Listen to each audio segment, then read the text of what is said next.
I'm the kid of one of those traveling RVB families online and I hate them for it every day. Plus 2 updates. My parents decided when I was only around 7 years old, far too young to get an opinion on anything, to pack us up and move into an RVB to travel around the US. My dad works online and my mom makes content online. She's not huge by any means, but big enough that we get recognized sometimes and big enough that I've had a camera shoved in my face for as long as I can remember. For my privacy's sake, I won't say anything else on that, and I'm using a throwaway account because I've gotten enough attention already and I'm sick of it. I sleep in a tiny bunk bed that I outgrew years ago, and the other bunk is the only space I have to put anything I own. I don't even have a room, just a curtain, and thank God I'm an only child, or else I would have to share the small space I have already. I was homeschooled for most of my education and then switched to online school at my own insistence for high school. I'm an 18-year-old girl. I don't have a single friend in person because the longest I've ever stayed anywhere is a month. I don't have a job and no way to get one because of not being stationary unless I find one online, which also mean I have no way to move out and get away from them. I've had conversations with them about all of this countless times, and they are so delusional and genuinely believe that a nomadic existence is the best way to live, so why would I never need anything else? I hate them for treating me like some pet they can just drag along in their plans rather than their child. I hate traveling. I don't like heat. I hate dealing with bugs, and I'm so sick of hiking. I can't wait for the day that I finally figure out a way to get away from them with their morning's hikes and cameras in my face. I've traveled around the US, yeah, but God forbid I want to have a normal life, go to college, or maybe even make some friends. That's asking too much. Update. Hello, barely over a week ago I made a post talking about my very negative experience living in an RV with my parents for around 10 years now. Despite it being such a short time since I've posted it, a lot has changed for me since then. I don't know how many people here would be interested in an update on my situation, but I know quite a few people were very concerned and would probably appreciate an update, so here it is. Also, fair warning, this is a fairly lengthy post. I have a tendency to ramble, so there is sort of a tweeter at the end. I had a lot of people give me really helpful advice, resources, as well as even offers to try to help personally, some being questionable admittedly, but a majority being genuinely concerned, wanting to try to help, and I very much appreciate that. It was slightly overwhelming, to be honest, and I ended up not responding to a lot of people, so you'll all have to forgive me for that. But even if I didn't respond much, I have been doing research on a lot of the information people gave me. Something that stood out to me was people asking if I had any family I could stay with, to which I had to respond, not that I know of, because I don't have anyone on my dad's side of the family, and my mom strictly no contact with her family. I did not know if they were alive, if they cut her off, if she cut them off, or even any details about them, and my mom had never wanted to talk about it.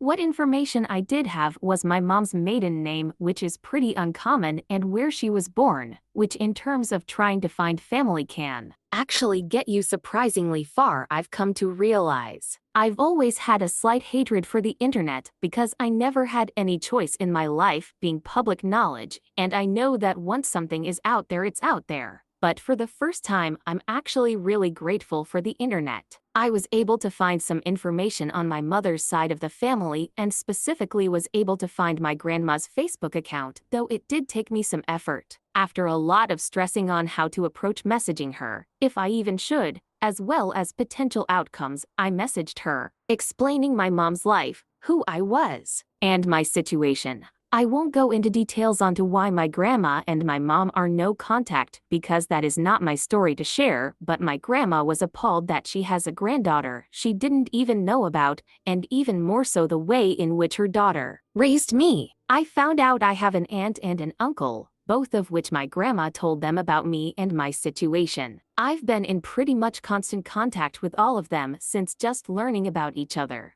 All of them want to help me get out of this living situation with my parents, and luckily, With me being 18 now, it's actually possible. Again, I don't feel entirely comfortable going into details, but I have arrangements to go stay with my aunt, who lives in a big city on the West Coast that had a lot of potential opportunities for me to start college or whatever I see fit, which I do plan on figuring out college. Happy to announce, my uncle has kids, but my aunt lives on her own and has a spare bedroom, which she has no problem letting me stay in for as long as necessary. I have a train ticket scheduled and purchased by my aunt and enough money to get to the station. I'm talking with my family. Still feels weird to type currently and trying to plan out the details, like how or if I'm going to tell my parents. My mom doesn't know any information on where any of her family lives, so even if I were to tell my parents who I'm going to live with, they wouldn't know where I was specifically. Someone pointed out that if I did leave without telling them, I should leave a note or some form of proof that I left willingly. So if I do opt out of a conversation, I'm planning on either leaving a note or filming a video explaining my plans and why I'm leaving, which would be kinda of ironic, wouldn't it?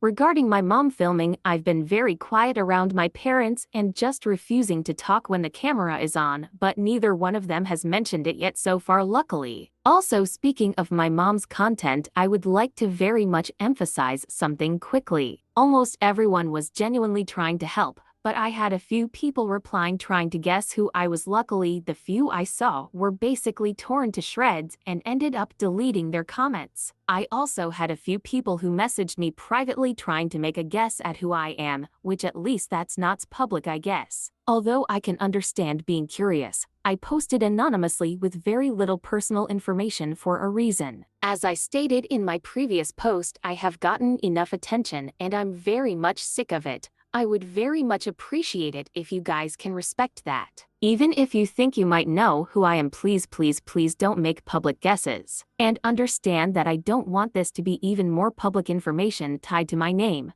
Very long story short, I have set plans to leave as well as a safe place to go with my aunt once I do, and very much appreciate so people for being so willing to help. If you had told me not even 2 weeks ago that not only would do I have a plan to move away from my parents, but contact with family members I didn't even know existed, I don't think I would have believed it. I'm currently not planning on making another post updating this, but wanted to let anyone who was concerned about me to not worry. Genuinely, thank you.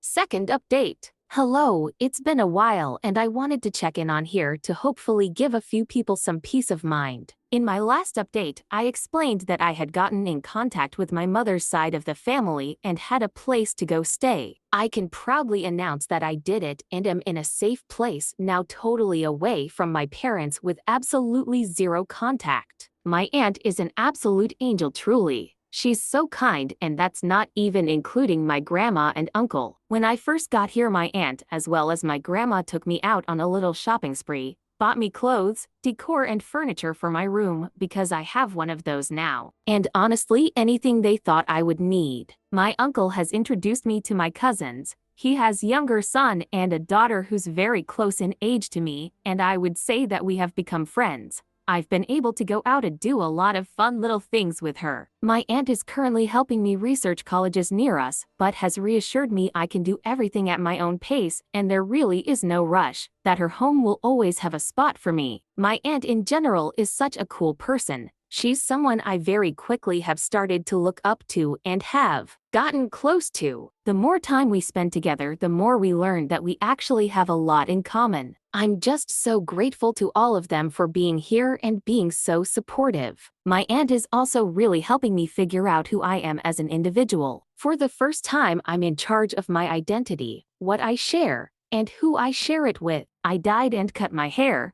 got a nickname, and have been exclusively going by it. My cousin is currently on journey to help me learn about what makeup I like. She's also introducing me to her favorite music groups as a self-proclaimed cringe but freak pop fan. I have an entirely private Instagram account with all of 5 followers, and I plan on keeping it that way. I just feel like a normal teenage girl for once, and I've never felt happier. When I look in the mirror or just think about my life in general, I'm actually happy with it. I guess never realized that I wasn't comfortable in my identity as a person because honestly, I had bigger things to worry about. This is all more than I could have ever imagined, and honestly, I have a hard time even processing it sometimes. I am officially in therapy though, so maybe I can start working that as well as processing my past and how it plays into my identity in the future. My new therapist is actually the part of the reason I'm making this update. She thinks that posting this could be a good way to get closure to a certain extent, as sort of a way of acknowledging what I went through, but also moving on into my new life, because I have my whole future ahead of me, one that I am very excited to experience. So keeping that in mind, this will be my final update on here. I want to be able to enjoy my life and future while keeping my privacy. A lot of people really wanted me to share my story more, expose my past, but at least for now I've decided against that. It's my story and I can choose to share it or not. For once, I have control over who gets to know what information about me, and I'm not willing to give that up yet. But I suppose I don't know what the future holds. So I'm asking as nicely as possible that people please respect that. I absolutely appreciate the support and advice so many have given me, and just know I'm safe. I can honestly say that I'm happy. I'm planning out my future, what I want to do with my life, and who I am beside just a persona on camera. So thank you so much for everything, and goodbye.